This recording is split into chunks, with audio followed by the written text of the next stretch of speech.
Ruto amewakaripia mawaziri na makatibu wake akiwataka kuweza kuwajibika haswa katika utendakazi wao. Rais Ruto akizungumza baada ya kushuhudia mashahidi hawa wakitia saini mkataba wa utendakazi utakaotumika kuchunguza hatua ambazo watakuwa wamepiga. Rais ametaka kila mmoja kutendea umma haki, hafla ambayo imehudhuriwa na viongozi wenye vyeo vikuu serikalini wakiongozwa na naibu rais Rigathi Gachagua, kama jinsi mwandishi wetu wa habari anaweza kutufungulia paruanja letu la muktasari wa GTN saa moja na ripoti hii. Holders of independent offices, all principal secretaries, chairpersons and chief executive officers. Ni katika hafla ya mawaziri kutia sahihi mkataba wa utendakazi serikalini, hafla na ambayo imeendelea katika ikulu ya rais jijini Nairobi, mikataba na ambayo imetoa mwongozo wa jinsi wizara zitahudumu. To sign the performance contracts.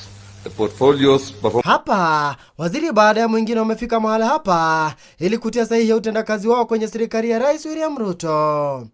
Katika hotuba yake, Rais Ruto ameweza kuzungumzia suala la uchumi, huku akisema licha ya ugonjwa hatari wa virusi vya COVID-19 mwaka mmoja tu baada ya kupata mamlaka ya kuliongoza taifa letu la Kenya, angalau ameimarisha uchumi, akisema sasa atatimiza kila ahadi aliyowaahidi wa Kenya wakati wa mchakato wa kampeni. Economic pyramid.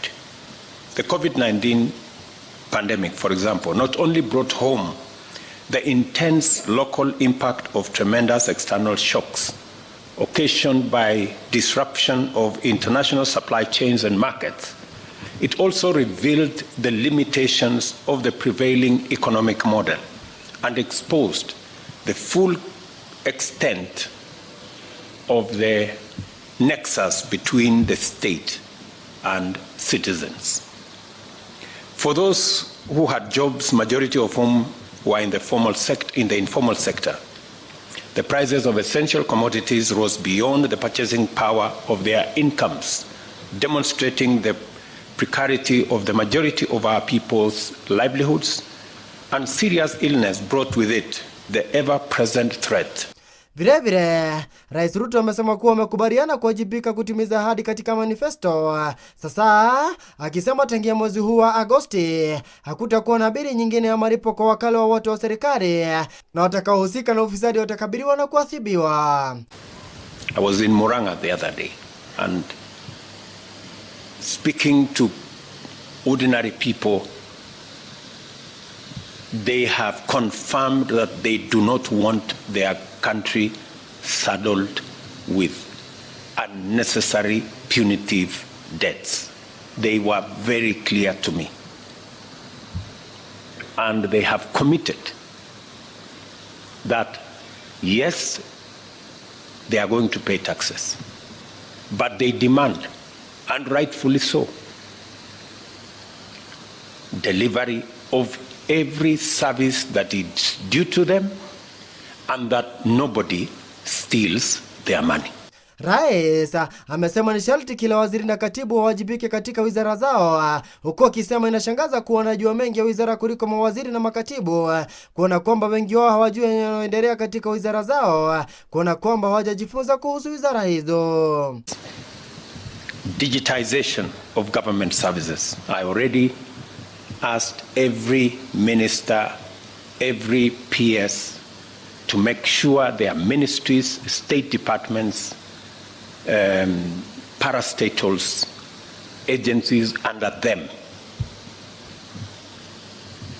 work with the ministry responsible, ICT and Interior, to make sure that we move all government services to the digital platform for purposes of efficiency, for purposes of ease of delivery of those services, and making sure that all public resources are accountable, are accounted for.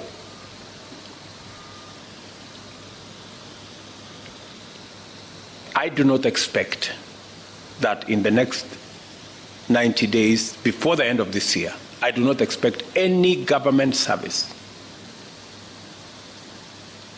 to continue in the manual framework. I do not expect. Every government service must be not just on the digital platform, it must be delivered on the digital platform. From first today, I do not expect any other pay bill for any government agency except what we agreed, a government pay bill that will be manned by Treasury. I hope we are all clear. We did agree that all other pay bills will be shut down. And if there will be one that will be operating after today, let me not say beyond that, right? Because for purposes of efficiency, we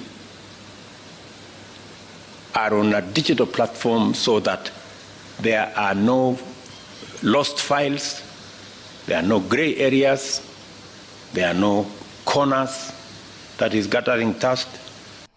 Rais vilevile amekashifu mauaji ya kiholela kwa Wakenya, huku akisema hata ruhusu virugu kama njia ya siasa hapa nchini. Hafla hii imeweza kuhudhuriwa na viongozi wenye vyeo vikuu serikalini, ikiwemo naibu rais Rigathi Gachagua, katibu wa mawaziri Musalia Mudavadi kati ya wengineo, huku hafla hii vilevile ikihudhuriwa na Daktari Stephen Jackson, na ambaye ni mratibu wa chama cha kimataifa almaarufu United Nations. It will not be business as usual. I made a commitment to the people of Kenya that there will be no money to steal. There is only money to deliver on the programs, on the projects, on the aspirations of the people of Kenya.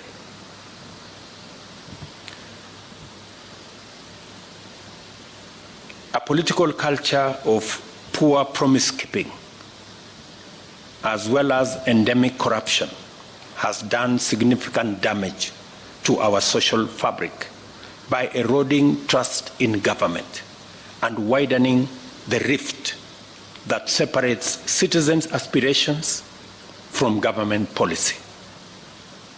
We cannot afford to wait and see where this road may lead.